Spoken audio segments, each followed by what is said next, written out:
And the tour has officially began. All right, the gates are officially closed. Anybody want to leave? You can leave now. This is what's known as the commissary, right? And in prison, commissary day was one of the best days in the joint because you got to go and get your essentials, you know, your food, your hygiene products, anything that you needed. So commissary day was one of the best days in prison. You come in here, you have your list made out, you got guys behind the counter. It's like a full-fledged grocery store here. And you got guys lined up getting their honey buns, noodles, whatever they need to get by for the week or the month. It was all got right here. We call it Zuzus and Wham-Whams, right, Frank? Zuzus and Wham-Whams, is that what we call it? Even the phone calls in prison, right? Back in the day when you make a phone call in prison, now it's cheaper. But back in the day, if you want to make a collect phone call, a 10-minute phone call would cost you $15 in prison. And it was so bad on people's families. They were taking out a second mortgage just to get phone calls from people in prison. That's how bad the system was called securities. They were robbing prisoners in prison just to be able to call home. Until there were class action lawsuits filed. And eventually, the prisoners won the right to actually make phone calls at a cheaper rate. Now, in prison, you make a 15-minute phone call, it's $3. But I don't know how much money I spent on phone calls home from prison back in the day. Yeah, I mean, I would call sometimes 3-4 times a day, because sometimes there wasn't much to do. You call home, hey, how you doing? Thousands of dollars on phone calls. They made a killing. When you're in prison, you can do whatever you want to do. You can act a fool, you can cause trouble, because you can find trouble in prison just like you can in the street. It depends what you want to do. But while you're in prison, the library is a great resource for anybody trying to change their life. Me personally, I read a lot of self-help books in prison. I studied the dictionary.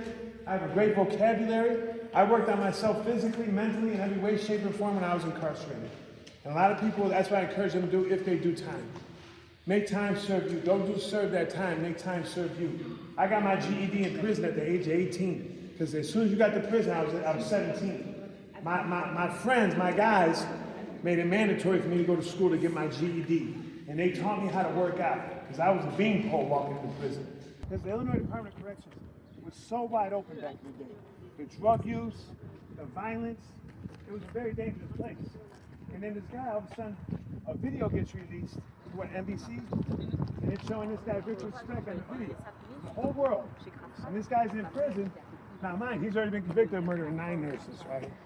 So he's in prison with implants and with a bowl of controlled substance, having the time of his life in prison.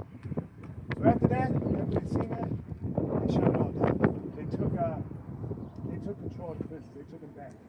1872. You said 3 guys would be in the cell. At total max capacity with your horrible over capacity, you would have up to 3 guys in there, 7 by 7 by 4. And there was no bathroom in there. Nope. They got a bucket. Yeah. You got every day you got a water bucket and a waste bucket. And in the morning you dump the waste bucket. I always say that if you wake up in the middle of the night, you better grab the right bucket or else you're going to get to sleep for a very long time. And this right here is the old segregation and death row unit. Look at this cell right here, huh? Look at this. If you're not crazy when you came in here, you spent enough time in here, you will be. Anybody want to join for the pull-ups? He looks like he's going to beat me. Yeah, he might. He's a young guy. You did get beat by the He's not doing half. He's doing half pull-ups, man. He wasn't even doing real pull-ups.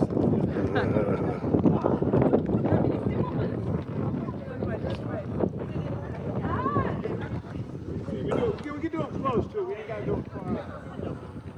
All right, how many people we got out? You coming in? I'm going to try, but I can't get ready. Come on, hold on. We got 1, 2, 3, 4.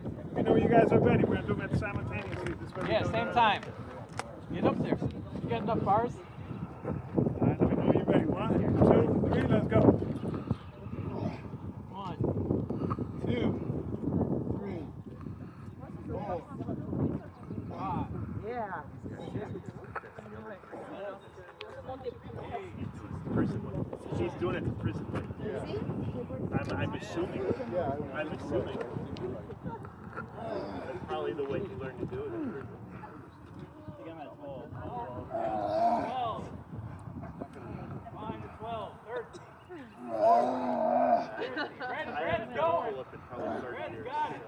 I didn't even when I did do it.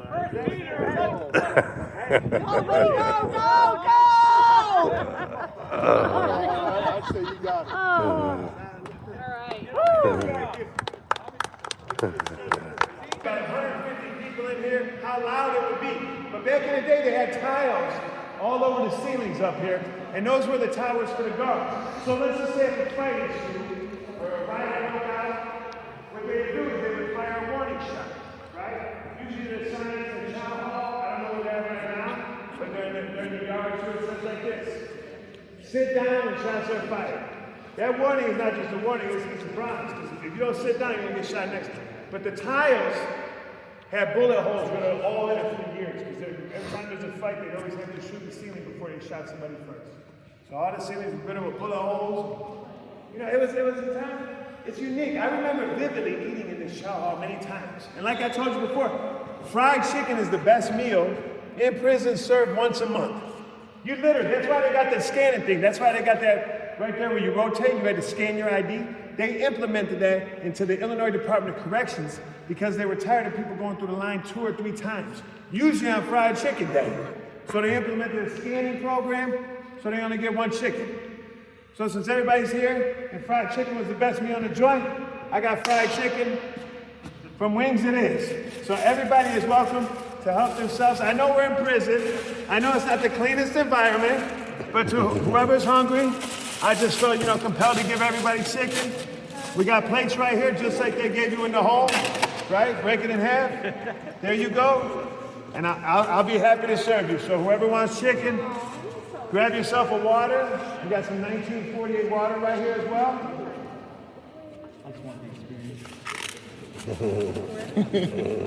Chow time.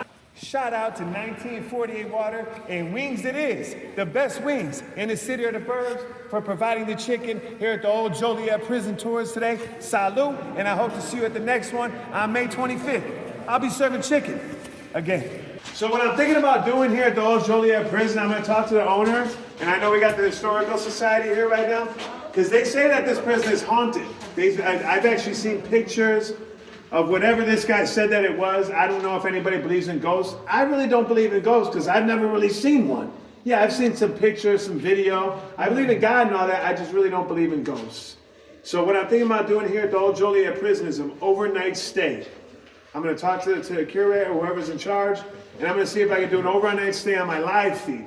And I'm going to have maybe 2 or 3 people with me, and we're going to be locked in the unit in the prison overnight, and I'm going to be live all night.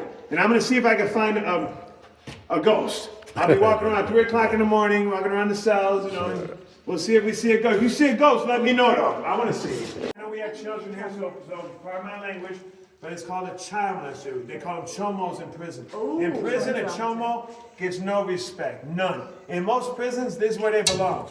They hide out in PC, because if they're in general population, walking around, knowing that man touched a kid. Most prisoners like me, I have kids and stuff like that, and this man's walking right next to me, knowing that he's doing 20 years for raping a kid. You know what I mean? So some of the grown men that are facing time, they might have a bad day and just beat up on him for fun. That's why they put him in PC. But here at the old Joliet prison, right? When you woke up in the morning, you didn't wake up with an alarm clock or nothing. Every morning in the old Joliet prison, here's how you would wake up. And it was a lot louder than this. It was very much louder than this. This is just the bottom. It was so loud, it was shaking. The whole, you can hear it in that cell all the way down there. And the guards did that every morning. They come through with a baton and they hit every bar throughout the whole cell block to test the bars to make sure they're not loose. But I swear, every morning, we stood on the fact that they did that just to piss us off and fuck with us, I tell you. Because I don't think they did that to check every bar. Is it really that serious? But it was loud. It was like a good morning. Ladies and gentlemen, thank you for coming to the tour. I appreciate everybody. Until next time, I hope you learned something today. I hope you got something out of it. Hopefully at the end, you'll never want to come to a place like this or any prison ever in your life. That's what it's about. Hey, it was an amazing tour right here at the old Joliet prison. The first one of the season. And if you missed it, you can come on out May 25th from 2:30 to 4:30. For the next one, tickets are available at old Joliet prison. I'll see you next time.